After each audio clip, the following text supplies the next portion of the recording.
Hey everybody, Diane Haggerty, Grassroots Taxes, and today we're going to learn how to file your BOI, your Beneficial Ownership Information, with the Corporate Transparency Act on the FINCen website. I'm not going to get into the why in this video, I'm just going to do the how. So, you have to file on the Financial Crimes Enforcement Network website. Oh no. Okay, so we want to go to fincen.gov/boy. Okay, that's the beginning. It's not your boy. Okay, I keep saying that, but he's not your boy. No. Anyway, you want to go, this is what the website looks like. At the top, you'll see where it says this is an official website of the United States government. I promise you there's going to be a ton of spammers and scammers out there that are going to want you to pay them to do this. This is absolutely free to file, but you do have to provide a lot of information. Let's get into that. So the first thing you want to do is you want to click where it says prepare. And I want you to hang on to this video. Best thing you can do is try to follow along. So open this in one window, this video in one window, and then open that in another window. Pause the video, go back, follow the steps, come back to my video, play. Okay, go back and forth and follow all the way through with it. It takes about 5 or 10 minutes. So hit prepare, and then the next screen is going to look like this. It says, welcome to the BOI e-filing system.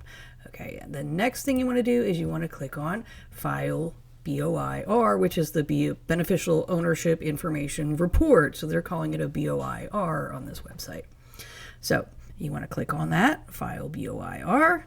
The next one, screen looks like this. It says you want to file whatever, you want to do it on the web. So you want to click at the bottom there where it says Prepare and Submit BOIR.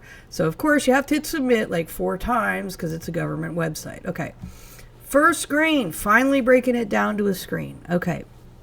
It says type of filing. You're going to hit initial report. Everybody's going to hit initial report. Nobody's filed one of these before. Okay, next year it'll be different. Everybody's got to follow these instructions this year. It's your initial report. Okay, what's next? The first question they're going to ask you at the top is if you want to receive a FINCen ID. And that's up to you. It'll make it easier for you to log in next year, but that's up to you. You will get it after your form is processed, so it'll be several weeks from now. You will get it later, you will not get it immediately. But you can request it here if you want. The second question is if you're a foreign-based company. If you are, don't watch this video, get professional help, go to a CPA, get some help. Okay, if you're a foreign company, please ignore this video because there's different rules for that. Okay, next, we've got some other questions. The first question, number 5 there, is going to be the reporting company. This is the LLC that you're reporting on. Okay, if you have different LLCs, you have to report each one. So then question 6, alternate name, that's your DBA if you registered a DBA. Okay, if you have other DBAs, please list them all. Okay, form of identification, question 7, that's going to be your EIN. Click down on that, it'll give you EIN. Number 8 is going to be your EIN number. 8, obviously going to be United States, and the jurisdiction is going to be the state that you filed for it, okay? Next is going to ask you for applicants. Now, this is the company applicant. Now, who's the company applicant? The applicant is the person who originally set up the LLC. This is the incorporators. Okay, so if it's going to be probably the same as the beneficial owners if you're a small LLC, but you have to put everything in here twice anyway, it seemed. I needed to. I'm just a single member LLC, and I had to put myself on both pages. So this is the applicant. This is the person who originally started the company. Okay. If you applied for a FINCen ID before, that's great, but I don't think you have because it's everybody's first time filing, so nobody has one. So just skip that part. You're going to need to put in their name and their date of birth. You got to put all that in. And then you need their current address. Note it, you can pick your business address or your residential address, whichever you prefer, and the country and the state, all that. And then when you scroll down past that, it's going to ask you form of identification and issuing jurisdiction. This is the applicant's identification. So you need to put in what kind of ID it is, what your identifying number is, your passport number, your driver's license number, where it was issued in the state, and then you need to upload a copy of the front of the document. So they want a copy of your driver's license, your state ID, your passport, whatever you have. Okay, next screen. Beneficial. Okay, after you do the other one, you go down, and if you have additional applicants, add those. Then hit next, and now we're doing the beneficial owners. Beneficial owners are people that own 20% or more of the company or have a controlling interest. So if, grandpa's the president of the company, but he's already given away all of his shares to his grandchildren are the beneficial owners, but grandpa's still in charge, yeah, grandpa needs to be listed on here too. Whoever's actually making the decisions, so president, vice president, secretary, treasurer, people that are making decisions in the company, not just the owners. So you can't just give away your ownership to somebody and then just skip this part and say, well, I don't own the company anymore, I'm not putting my information on here. If you were the one making the decisions, you need to be on here. If an owner is a child, click number 35 there. If the rest are adults, just keep going. Skip that box. Again, do you have a FINCen ID? You probably do not, so let's skip that. Next. Again, same thing as the applicants.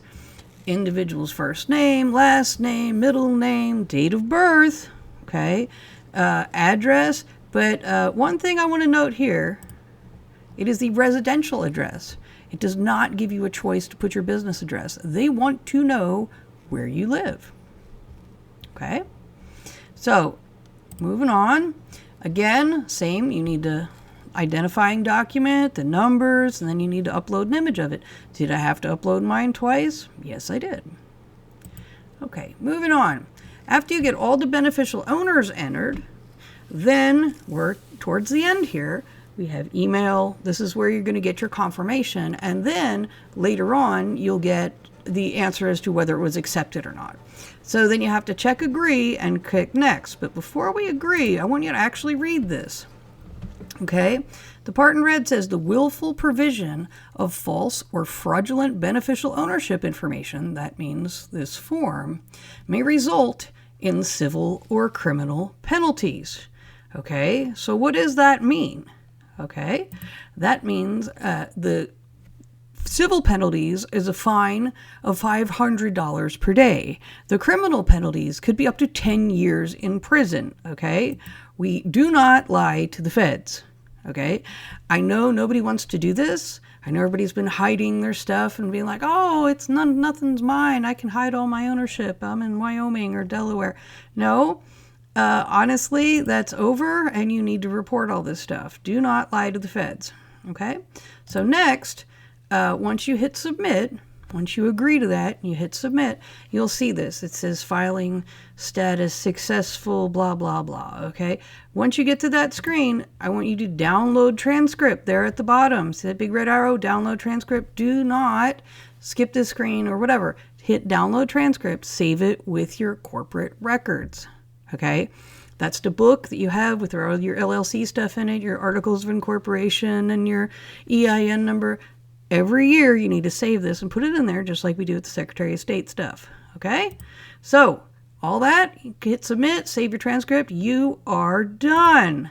So remember to update your file if you have ownership changes. This is not a one-time thing. This is every time there's a change, you have to go in and make a change. So if you sell your company, make sure you put in that change of ownership. So thanks for watching Grassroots Taxes YouTube channel. Follow my blog, and I'll see y'all at tax time.